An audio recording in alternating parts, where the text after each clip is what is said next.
Olá pessoal, tudo bem? Estamos de volta. Eu sei que eu estava meio sumido, fiquei um tempo sem gravar, enrolado no meio da pandemia, trabalhando muito, enrolado com o doutorado, mas estamos de volta no primeiro dia do ano. Feliz ano novo para todo mundo, que esse 2021 aí venha com tudo de bom para todos nós, com menos sustos, mais estudo, mais trabalho para todo mundo. Então, pessoal, para iniciar esse ano, eu pensei então em fazer um vídeo sobre tolerância, que acho que é alguma coisa que a gente está precisando muito discutir algumas bases constitucionais. E esse nosso estudo aqui decorreu de uma apresentação num colóquio sobre arte e religião na PUC de Minas. Está saindo aí, está no forno um artigo sobre o tema. E aí, então, a gente visa trabalhar exatamente essa questão que ainda é muito polêmica. Haveria limites para a arte? Então, tendo em vista a apropriação pela arte de alguns temas religiosos, essas manifestações artísticas, em algum momento, teria esse condão de, às vezes, desrespeitar, afrontar certas crenças, e aí haveria possibilidade de se impor limites a essas manifestações artísticas. Esse é o ponto da nossa conversa de hoje, ok? Muito bem. O que acontece? É claro que a arte ela sempre lidou, né, com a religião de forma representativa, temos a arte sacra. No entanto, a partir ali já chegando na segunda metade do século XX, nós vamos ter uma ampliação da secularização dos estados, né, os estados vão se tornando laicos, e também com a Declaração Universal dos Direitos Humanos, de 1948, tá, em que as garantias passam a ser definidas de uma forma mais precisa no âmbito global. Nos parece que as pessoas, de um modo geral, vão se tornando mais seguras, vão ficando mais à vontade para se expressarem.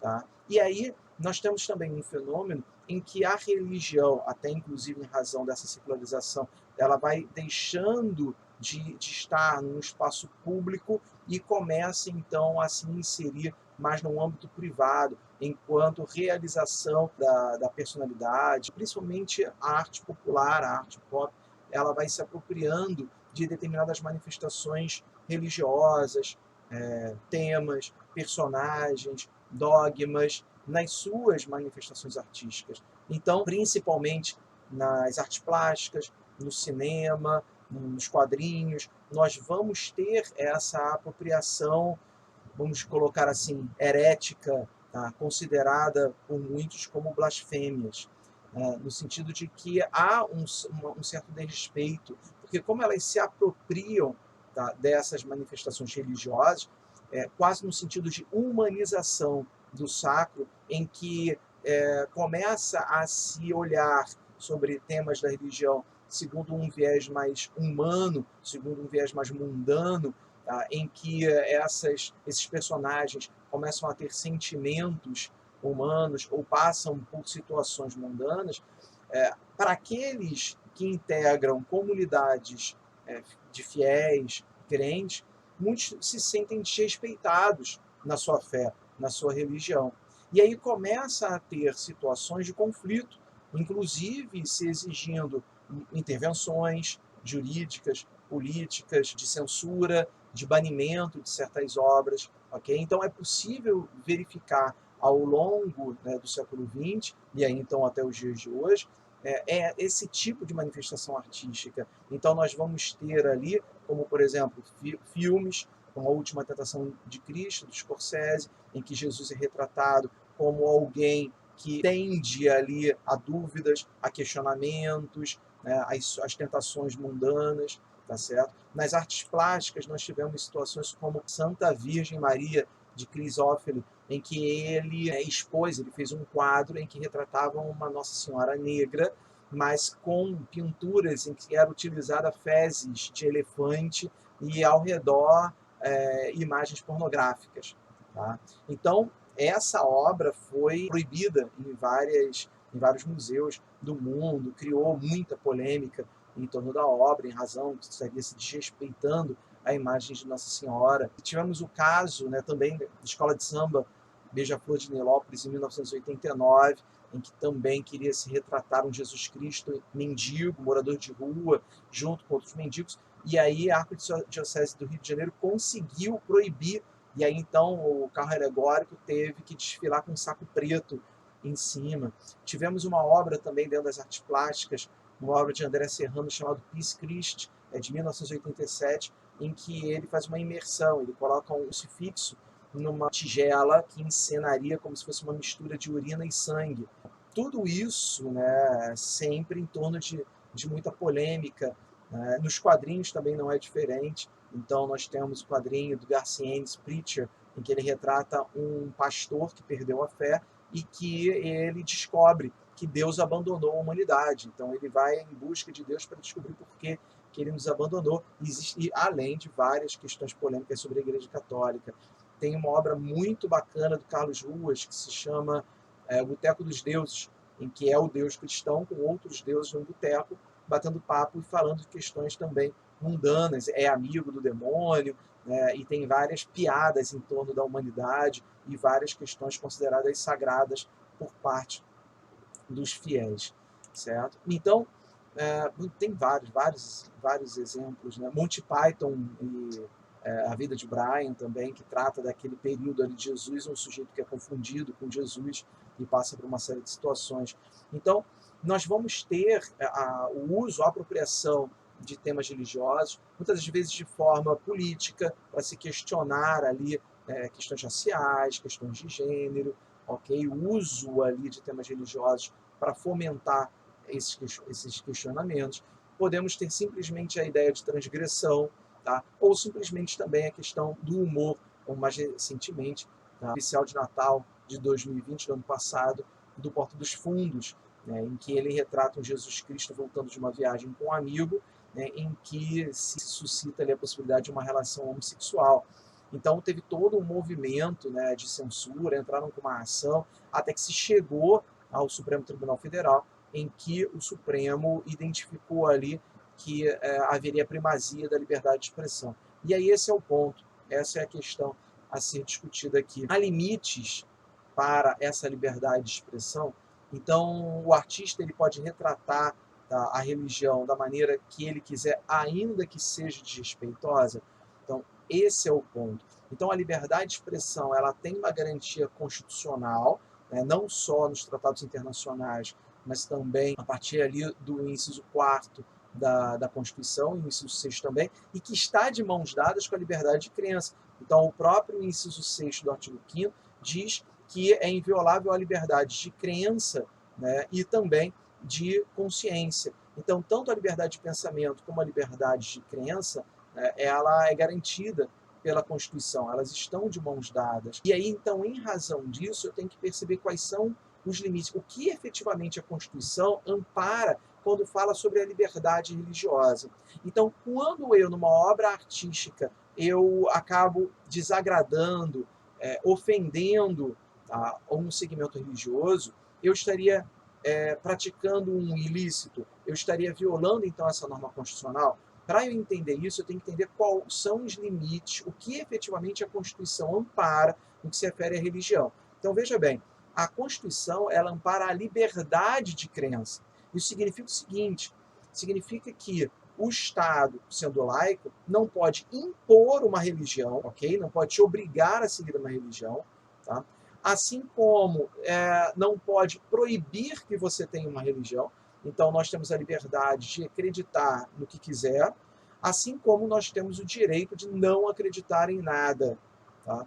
E aí, com isso, o Estado e nem ninguém, é uma garantia, nós não podemos ter direitos sendo violados em razão de nossa crença, certo? Então, essa nossa crença ela precisa ser amparada, protegida. Essa é a liberdade de crença. Percebam, então, que quando uma obra artística retrata a religião de uma forma que eu considero aviltante, inoportuna, ofensiva, não está me proibindo de exercer minha religião, não está me impondo uma religião. Não. Então, não há uma violação a nenhuma norma constitucional. É essa manifestação artística, a qual, aí sim, é amparada pela Constituição, lá no inciso 9º da Constituição, certo? E que diz que é garantida a liberdade de expressão, a liberdade artística, científica e tudo mais. ok? Então, veja bem, eu teria, em tese, um conflito de valores, de bem constitucionais, mas, na verdade, não, porque, na verdade, a Constituição ela apenas tutela e ampara, tá, a religião no sentido do seu livre exercício. Daí, o livre exercício da expressão e da arte não macula a religião, pode desrespeitar, mas ela não cria nenhum empecilho ao seu exercício. Daí, por isso é importante definir isso.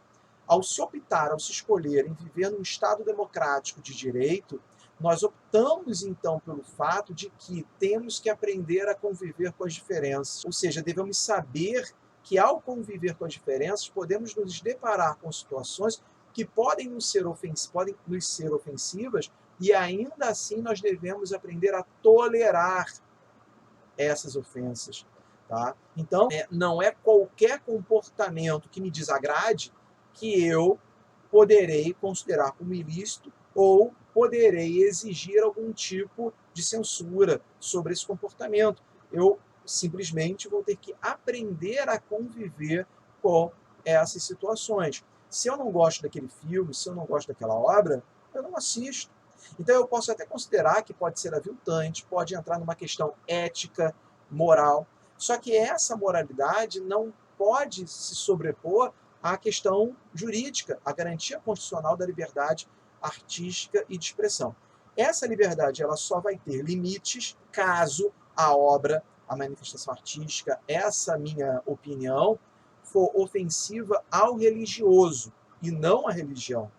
Então, quando a obra for ofensiva ao crente e não à crença, porque aí eu estou afetando ali, então, uma obra que vem ali, né, a agredir, a atingir os judeus de um modo geral, né, os umbandistas de um modo geral, no sentido que, olha, todo umbandista é do demônio ou é mau caráter, aí eu estou ofendendo pessoas, tá certo? E aí, então, ofende a reputação, a imagem, a honra, chamada honra objetiva.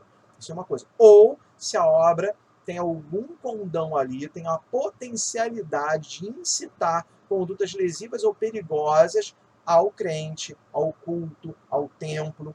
Então, arte ou qualquer expressão que venha a incitar violência, venha a incitar agressões, danos, ameaças, e assim, à religião, ao culto, ao crente, aí sim eu preciso tolir esse tipo de manifestação.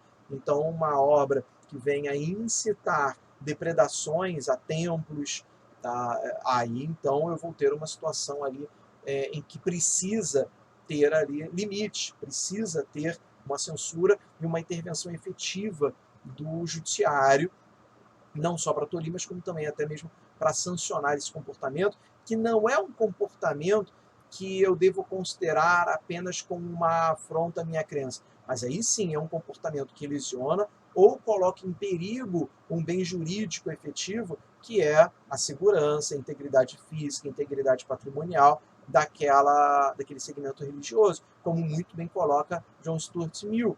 Né? Então, John Stuart Mill já no século XIX, trabalhando ali no seu livro Liberty, em que ele vai defender a liberdade de expressão como algo necessário para o desenvolvimento não só do ser humano, como para o desenvolvimento da sociedade, da civilização. É fundamental que tenhamos ideias contrárias, né? É fundamental que tanto na ciência como na religião tenhamos ideias contrárias para que haja o debate. Ainda que eu esteja ali na busca de uma pretensa verdade, essa verdade só vai surgir em razão do contraditório, em razão da troca de ideias. Então, só vai haver esse desenvolvimento humanístico a partir do momento que eu permito esse diálogo. Então, a democracia não é a defesa da maioria, mas sim a defesa de todos. É a defesa, a garantia da pluralidade, para que as minorias também tenham voz, e aí sim nós vamos ter uma sociedade mais rica,